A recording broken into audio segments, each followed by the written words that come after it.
آزاد ہوا، آزاد ہونے کے بعد کیا ہوا آپ کے سامنے ہے۔ قائد اعظم کی ایمبولینس کا خراب ہونا، لیاقت علی خان کی شہادت کا ہونا، پھر ریسنٹلی جناب ذوالفقار علی بھٹو کا شہید ہونا، اور کس نے حکم دیا، کس چیز کو کون حکم دے رہا ہے، اللہ کے بعد کون سی طاقت ہے، پھر بے نظیر بھٹو کو شہید کا ہونا، پھر مشرف پر قاتلانہ حملے ہونا، اور مرتضیٰ بھٹو کا شہید ہونا۔ یہ پاکستان میں یہ کیا حالات کیوں چل رہے ہیں، کیسے چل رہے ہیں، اور اللہ کے بعد کون سی طاقت ہے؟ پھر کہوں گا کہ کون سی طاقت ہے جو ہمیں دھتورا یا پودینہ پلا کر پاگل کرنا چاہتی ہے یا ٹھنڈا کرنا چاہتی ہے؟ ہم تو ٹھنڈے پہلے ہی، کیونکہ ہم پاکستانی نہیں ہیں۔ آپ بے شک بند کر دیں میری بات سننے کے بعد، پوری سننے کے بعد، پھر اگر تو ورنہ آپ بند کر دیں، کوئی ایسی بات، میں صرف پاکستانیوں سے بات کر رہا ہوں، سن لیں، صرف پاکستانیوں سے بات کر رہا ہوں۔ بھائی صاحب آپ بھی سن لیں پاکستانیوں سے، کہ ٹھنڈے دل سے سوچیں کہ اقتدار میں کبھی ایسا نہیں ہوا۔ مریم نواز ججز کے بارے میں کیا بات کرتی رہی ہے، میڈیا پہ موجود ہے، سوشل میڈیا پہ، اور فوج کے بارے میں وہ کیا بیان دیتی رہی ہے، سب کو معلوم ہے۔ نواز شریف کیا کہتا رہا ہے پاک آرمی کے بارے میں، سب کو معلوم ہے۔ وہ عمران خان کیا کہتا رہا ہے، جس نے جو کچھ کہا ہے سب کے بعد معلوم ہے۔ میں ایک بات کہنا چاہوں گا کہ پاکستان کی عدالت نے، پاکستان کی جوڈیشل ججز نے نواز شریف کو ملزم پھر مجرم اسے سزا دی۔ کیا آپ موجود تھے؟ میں تھا؟ نہیں، ہمارا اعتماد موجود تھا کہ ججز کبھی غلط بات نہیں کر سکتے، اور پھر اس کو جس انداز میں نکالا گیا، آپ نے نکالا ہے 50 روپے کے اسٹامپ سے، 50 روپے کے اسٹامپ سے وہ ملزم کے بعد مجرم بنا اور غیر ملک بھاگ گیا، دنیا کی سیر کرتا رہا علاج کے بہانے، پلیٹیں ٹوٹتی رہیں، پھر وہاں جا کر پلیٹیں ایک دم اکٹھی ہو گئیں، پھر نہ جانے کون سی قوت اللہ کے بعد آئی، اس کی پلیٹیں ایک دم ایسے ہوئیں کہ اسے پروٹوکول جس انداز سے دیا گیا، اور عدالتیں جس انداز میں ریلیف دے رہی ہیں۔ میں یہ کہوں گا پاکستان ہونے کے ناطے کہ اگر وہ فیصلہ غلط تھا، ان ججوں کو، جن ججوں نے قانون میں، آئین میں، اور جج بن کر وہ فیصلہ کیا نواز شریف کے خلاف غلط، ان کو سزائے موت دی جائے، پاکستانیوں کے ناطے میرا حق ہے۔ اور اگر جنہوں نے آج ناجائز طور پر کسی کو بھی ریلیف دیا جا رہا ہے، تو ہمارا حق بنتا ہے کہ ہم مطالبہ کریں کہ انہیں بھی سزا موت دی جائے۔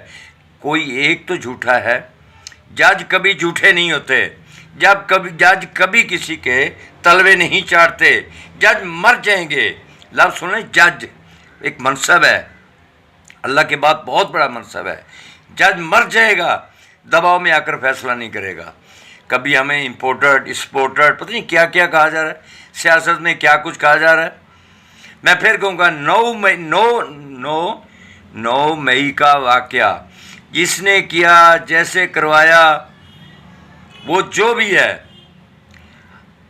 اسے سامنے لایا جائے۔ اور میں گزارش کرتا ہوں اپنی ایم آئی سے، سن لیں، ایم آئی سے، کہ وہ رپورٹ دے اپنے ہمارے جنرل عاصم منیر کو کہ وہ بنیادی طور پر لوگ کون تھے، کیا جن واقعے کو یہ بنایا گیا، بنانے کے بعد پھر ایک نیا، بھائی نہیں، ادھر تم ادھر ہم، نعرہ کس نے لگایا، کس نے طاقت دی؟ قائد اعظم کی ایمبولینس کا خراب ہونا کس کی طاقت؟ لیاقت علی خان کی شہادت کس کی طاقت؟ بے نظیر بھٹو کی شہید کی کس کی طاقت؟ ذوالفقار علی بھٹو کی عدلیہ پر جو باتیں ہوئیں، جو اسے 109 میں کسی کے کہنے پر سزائے موت ہوئی، وہ کس کے کہنے پر؟ یہ کیا ہمیں کیا بتایا جا رہا ہے، کیا سمجھایا جا رہا ہے؟ اور کب تک یہیں ہم چوڑیاں پہن کر، یہیں ہم وہ کیا کہتے ہیں دھاڑیاں پی کر سوئے رہیں گے؟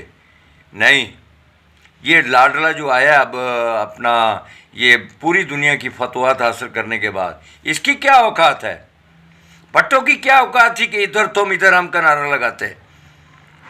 اس کی کیا اوقات ہے نواز شریف کی ਯਾਰ ਮੈਨੂੰ ਇਹ ਦੱਸੋ ਇਹ ਕੀ ਹੋ ਰਿਹਾ ਹੈ ਤੁਹਾਡੇ ਅੰਦਰ? ਕੋਈ ਜ਼ਹਨ 'ਚ ਕੋਈ ਸਮਝ ਨਹੀਂ ਆ ਰਹੀ ਕਿ 1,00,000 2 ਲੱਖ ਬੰਦੇ ਇਹ ਜਿਹੜਾ ਹੁਣ ਜਲਸਾ ਹੋਇਆ ਲਾਹੌਰ ਦੇ ਵਿੱਚ, سب کو معلوم ہے کون لوگ گئے ہیں, کیسے گئے ہیں, کس کے کہنے پہ گئے ہیں, پیسہ کتنا استعمال ہوا, 51 ارب ہوا, 52 ارب ہوا, کیونکہ میں نہ دینے والا تھا نہ گننے والا تھا. تجزیہ کر سکتا ہوں, ایک سینئر صحافی ہوں.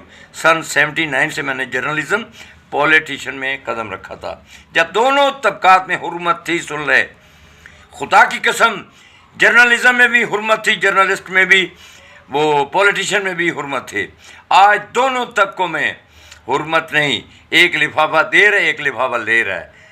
ایسے لوگوں پر 1000 بار لعنت ہو جو لفافہ لے کر کام کرتے ہیں, جو لفافہ دے کر کام کرواتے ہیں, وہ خواہ میرا باپ ہی کیوں نہ ہو. پاکستانیوں, آج بھی دن ہے, سنبھل جاؤ. اب یہ وہ جہانگیر ترین جو کبھی تلوے چاڑتا تھا, جمہوریت میں حق ہے, ڈیموکریسی میں حق ہے, ماشاءاللہ ہمارے ملک میں, ہمارا ملک صدارتی نظام سے بچ سکتا ہے. ایک صدر ہوگا, ایک کو بنائیں گے, وہ اپنی مرضی سے کیبنٹ لائے گا. ہم M N A M P کی بلیک میل میں آ کر وہی بلیک میل کرتے ہیں جی اپنے, اور پورے پاکستان میں آپ اپنے ارد گرد دیکھیں, پورے پاکستان میں چھوٹے سے لے کر بڑے تک اہلکار کون لگوا رہا ہے, تعینات کون کروا رہا ہے, اچھے برے نہ جانے کس قسم کے. ایم این اے کی سفارش پر, چاہے موجود ہے یا نہیں موجودہ, ایم این اے کی سفارش پر بیوروکریسی اور ٹیکنوکریٹ اور اس کو اسٹیبلشمنٹ کو M N A M P کی بات پر, وہ کبیر علیہ سڑک کو صاحب کا نہ موجودہ M N A M P سامنے جا رہے ہیں. ٹھیک ہے, اب کہنے کا مقصد ہے کہ یہ چیزیں انوالو کیوں ہوتی ہیں؟ جب اگلا آدمی کو بلیک میل ہونے کا ڈر ہوتا ہے. صدارتی نظام میں یہ ہوگا پاکستان میں کہ وہ ایک بنے گا, 4 سال بعد 5 سال بعد خود جواب دے گا, عوام اسے صدر منتخب نہیں کرے گی. اور پاکستان میں تو خیر نظام ہی نہیں ہے کہ کتنے عرصے, کتنے مہینے, کتنی دفعہ اس نے وزیر اعظم بننا ہے. اب پھر نواز شریف کہہ رہے 4تھی بار وزیر اعظم. وہ سانو تسی الو دا پٹھا جاتا ہے نواز شریف اور شریف فیملی, وہ ایسی یہی بغیر ضرور ہے پر ایڈے بھی نہیں ہیں کہ ڈر تو اسی تین وزیر اعظم بنا لیں گے, یا پھر وہ ججاں پھانسی لاؤ جنہیں تمہیں سزا دیتی غلط, یا پھر اگر وہ صحیح سن تو انہوں پھانسی لاؤ جہے تینوں بڑا پروٹوکول دے رہے ہیں.